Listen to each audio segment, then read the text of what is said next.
Life time science நேர்களுக்கு வணக்கங்க.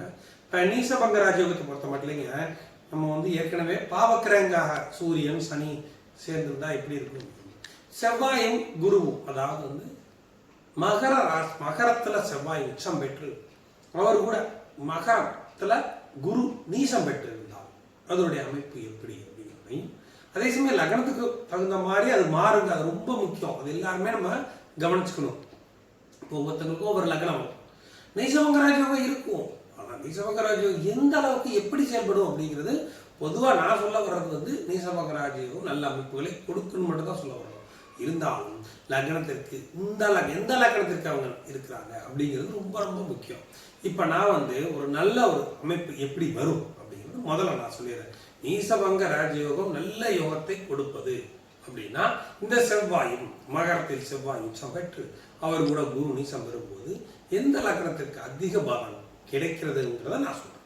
அப்புறம் நீங்க மற்ற லக்னத்துக்கு எப்படி வரும் அப்படிங்கிறத பார்த்துக்க முடியும். இப்போ பார்த்தீங்கன்னா கன்னி லக்னத்துக்கு எடுத்துக்கிட்டீங்கன்னா செவ்வாய் குருவும் சுத்தமா ஆகாதவங்க, அவங்க 2 பேரும் போய் 5ல் உட்கார்ந்தாங்க அப்படின்னா அது பெரிய பலன். இதுதான் அப்ப நான் சொல்றதுல பாயிண்ட். அது ஒரு பெரிய பலன்கள் இருக்காது. செவ்வாய் வந்து 5ஆம் வீட்டில் உட்கார்ந்து குரு வந்து நீசபங்க ராஜயோகம் பெறார் அப்படின்னா அது வந்து நான் சொல்ற லக்னத்தை விட அந்த அளவுக்கு யோகா அமைப்புகள் வராது அப்படிங்கிறது தான் இப்போ நான் மெயினாக சொல்றது. அதே சமயம் நான் ஏற்கனவே சொன்ன மாதிரி இந்த செவ்வாயும் குருவும் சேர்ந்து இருக்காங்கங்க, சேர்ந்து இருந்து அவங்கள வேற ஏதோ ஒரு வகையில சனியோ இல்லை வேற யாரும் மற்ற கிரகங்கள் சுக்கிரனோ இணைந்தோ பார்த்தோ விட்டாங்க அப்படின்னா அதுக்கு பங்கம், அதாவது வந்து யோகம் குறையும். வேற ஒன்றும் இல்லை. நீசத்துக்கு பங்கம் வந்து யோகமா மாறிட்டு இருக்கு. அந்த நீச பங்கத்துக்கு ராஜயோகமா மாறத இவங்க இந்த கிரகங்கள் கெடுக்கும், அவ்வளவுதான். அதனால நான் பார்க்க கூடாதுன்னு சொல்றேன். இணையவும் கூடாது. இப்ப செவ்வாய் உச்சம் பெற்று குரு நீசம் பெற்று மகரத்தில் இருக்கிறாங்க, அங்க போய் ராகுவோ யாரோ சேர்ந்துட்டாங்க அப்படின்னா அது இன்னும் மோசம் இல்லை. இருந்தாலும் எதிரணியான சனியோ இல்ல சுக்கிரனோ புதனோ சம்பந்தப்படும் போது அது கெடும், அவ்வளவுதான். ராகு இருந்தால் அது யோகம் தான். ராகுவுக்கு யோகம். அதனால் ராகுவை பற்றி பேசணும்னா அது தனியாகவே ஒரு டாபிக் வந்துடும். ஏன்னா இந்த இடத்துல வந்து இந்த செவ்வாயையும் குருவையும் சுக்கிரன் சம்மந்தப்பட்டு பார்க்காம புதன் சம்மந்தப்படாமல் இருந்துட்டா நல்லா. சனி இருக்கலாம், ஏன்னா சனி வந்து அந்த வீட்டு அதிபதி. நான் ஏற்கனவே ஒரு வீடியோவில் சொல்லி பார்த்தீங்களா, என்னதான் செவ்வாய் உச்சம் பெற்று குரு கூட இருந்தாலும் இந்த நான் பேசுகிற இந்த டாபிக்குக்கும் சனி கெடாம இருக்கும். இது ரொம்ப ரொம்ப முக்கியம். சனி கெடாம இந்த செவ்வாய்க்கும் குருவுக்கும் மறைந்துடும். மறைந்து இன்னொரு இடத்துல நல்ல நிலைமையில அவர் உட்கார்ந்துக்கிட்டாரு அப்படின்னா அது நல்ல யோகா அமைப்புகளை கொடுத்து விடும் அப்படிங்கிறது தான் இந்த நீசபங்க ராஜயோகத்தினுடைய அமைப்பு. அப்படி வரும்போது ஒரு முக்கியமான டாபிக் ஒன்று நான் சொல்லிடுறேன். மீன லக்னம் அப்படின்னா மீன லக்னம் யார் அப்படின்னா உபய லக்னம்ங்க.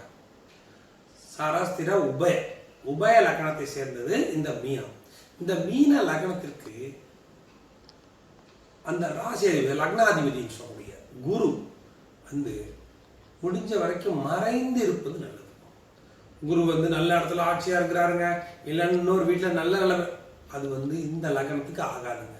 லக்னாதிபதி மறைந்தோ நீசம் பெற்றோ இல்லை நீசம் பற்றி நீசபங்க ராஜயோகமாகவோ இல்லை மறைந்து வலுவாகவோ இருக்க வேண்டுங்க.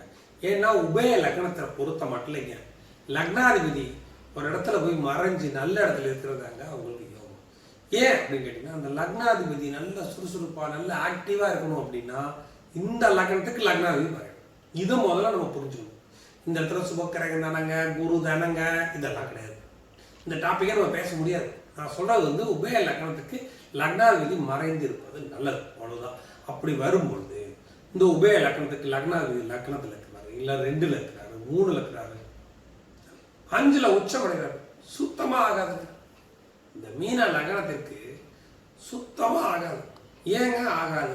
இப்பதான் நான் சொன்னேன், லக்னாதிபதி மறையணும், அதிக வலு பெறக்கூடாது. ஏன்னா அவர் கேந்திராதிபத்திய தோஷத்தை பெறுவார்.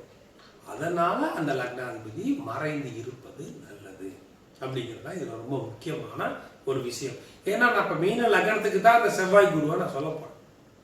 அப்படி வரும்பொழுது இந்த குரு நீசம் பெறுகிறார், இதுதான் பாயிண்ட்.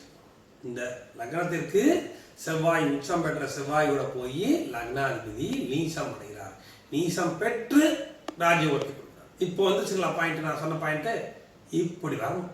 இதுதான் சயின்ஸ். லக்னாதிபதியாகி அவர் வலுவிழந்து திரும்ப வலுப்பெறுவார். வலுவிழந்து திரும்ப வலு யார்கிட்ட அவர் வலுப்பெறாரு?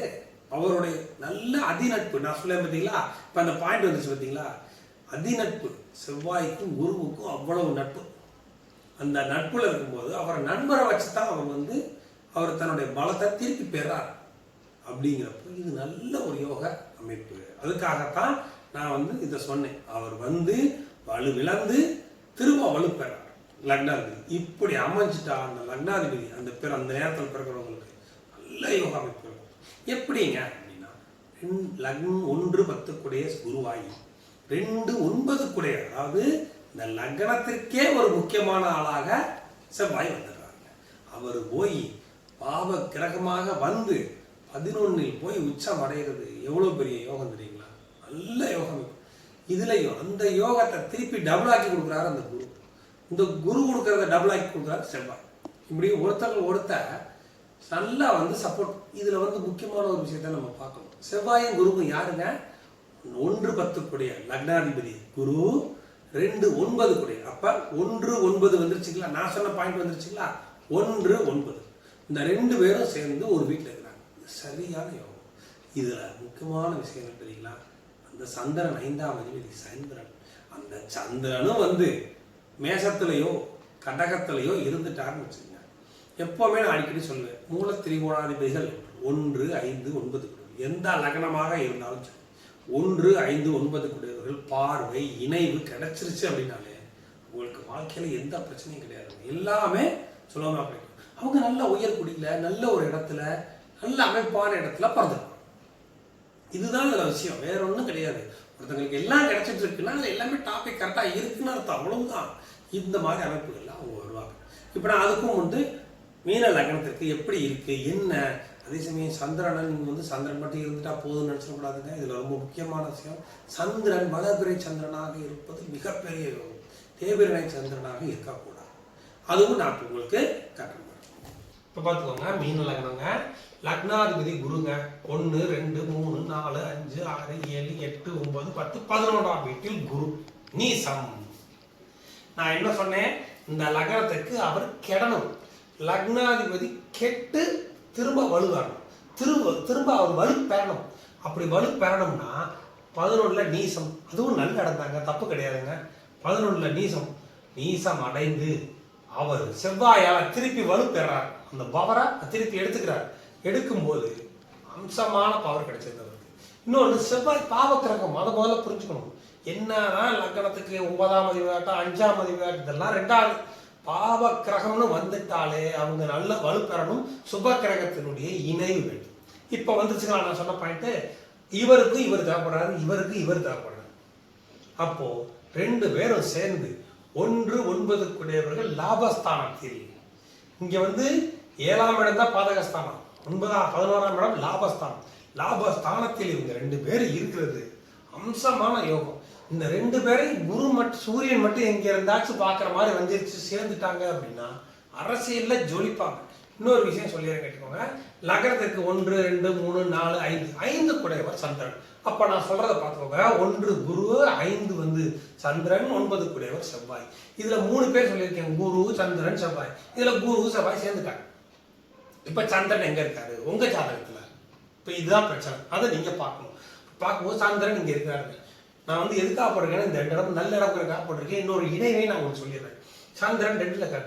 லக்னத்துக்கு 2ல் சுபக்கிரகம் இருப்பது நல்ல யோகம். அதுவும் சந்திரன் இருப்பது ரொம்ப நல்லது. ஏன் அப்படின்னு கேட்டீங்கன்னா, 2ஆம் இடம் செவ்வாயோட வீடுங்க. அங்கே சந்திரன் இருப்பது அப்படி ஒரு யோகம். இங்க குரு தான் இருக்கக்கூடாது. குரு தான் நான் சொல்லிட்டேன், வேற எந்த வீடுகளில் குரு நல்ல யோகத்தை கொடுக்க மாட்டாங்க. இங்க சந்திரன் இருப்பது நல்ல யோகம். அப்படி இருக்கும்போது குடும்பஸ்தானமும் நல்லா இருக்கு கல்யாணம் ஆனதுக்கப்புறம். அதே சமயம் செவ்வாய் 4ஆம் பறவை 1 2 3 4ஆம் பறவை வந்துச்சுங்களா பாயிண்ட்? 4ஆம் படம் செவ்வாய் சந்திரனை பார்த்துவார், குரு பார்க்க மாட்டார். அதனால நான் இன்னொரு கடை போட்டிருக்கேன், இங்க போட்டிருக்கேன். மீன லக்னமாகி கடக ராசியாக இருந்தால் செவ்வாய் குரு சந்திரன் 2 பேரும் சந்திரனை பார்ப்பாங்க. சந்திரன் 2 பேரையும் பார்ப்பார். அம்சமான யோகம். இப்படிதான் அமையணும். இந்த நீசபங்க ராஜயோகம் நல்லா இருக்கும், நான் இல்லைன்னு சொல்ல வரல. அது கூட இதுவும் பார்க்கறது நல்லதுன்னு சொல்ல வந்தேன். அதே சமயம் இந்த சந்திரன் நம்ம பிறக்கும் பொழுது வளர்பிறை சந்திரனா அப்படின்னு அது அவங்க ஜாதகத்தில் நீங்க பாத்தீங்கன்னா தெரியும். வளர்பிறை சந்திரனா சூரியனிலிருந்து 7ஆம் வீட்டுக்குள்ள வந்தால் நம்மளுக்கு தெரியும் வளர்பிறை சந்திரன். அந்த 7லிருந்து 12 வரைக்கும் சூரியனை நோக்கி பேக்ல வந்தா தேய்பிறை சந்திரன். ஏன் வளர்பிறை சந்திரன் சொல்ல வரேன்னா, இந்த லக்னத்துக்கு அவர் வளர்பிறை சந்திரனா தான் இருக்கணும். அப்பதான் பெரிய யோகா அமைப்பை கொடுப்பாருங்கிறதுக்காக நான் சொல்ல வரேன். இல்லாட்டினா பாவக்கிரக லிஸ்ட்டுக்கு போயிடுவார். தேய்பிறை சந்திரனாக வரும்போது அது பெரிய பலனை வழங்க மாட்டார். இந்த லக்னத்துக்கு நல்லவராக பெரிய பலனை வாங்க டக்குன்னு புரிஞ்சுக்கணும், அவ்வளவுதான். இந்த லக்னத்துக்கு பெரிய பலனை வாங்க மாட்டார். அப்ப யாருக்கு நல்ல பலனை வாங்குவார் தேய்பிறை சந்திரன்? ஆப்போசிட் அணிக்கு. இப்ப கன்னி லக்னம், கன்னி லக்னத்திற்கு வளர்பிறை சந்திரனாக கூட தேய்பிறை சந்திரன் வருது, அவ்வளவுதான். இவங்களுக்கு நல்லவராக இருக்கணும், அவங்களுக்கு கெட்டவராக இருக்கணும், அவ்வளவுதான். இதான் வித்தியாசம்.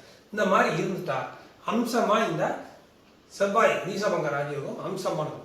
இதை நான் இன்னும் 2 3 விஷயம் போடல. இல்ல சூரியன்லாம் போட்டா ரொம்ப நல்லா இருக்கு. சூரியன்லாம் இருந்தாலும் இப்போ இதுல ஒரு முக்கியமான விஷயம் கேட்டீங்கன்னா, இந்த செவ்வாய் குரு இருக்க வீட்டுக்கு சனி வலுப்பெற்று இருக்க வேண்டும். வலுப்பெற்று அப்படின்னா எந்த வேணா நான் சொல்றது 2 இடம் போடுறேன், அது நீங்க வந்து கரெக்டா வரும். அந்த மாதிரி ஜாதகத்துல வருதான்னு நம்ம பார்த்துக்கணும். சனி இங்க இருக்கிறார், லக்னத்துல சனி இருக்கிறார். இது நல்ல அமைப்பு தாங்க. 11 குடையவராக இருந்தாலும் இவர் குருவும் சனியும் பரிவர்த்தனை அடைவாங்க. ஆனா அதை விட இதுவும் ஒரு அமைப்புங்க. இல்லாட்டினா சனி இங்க இருந்தாருங்க.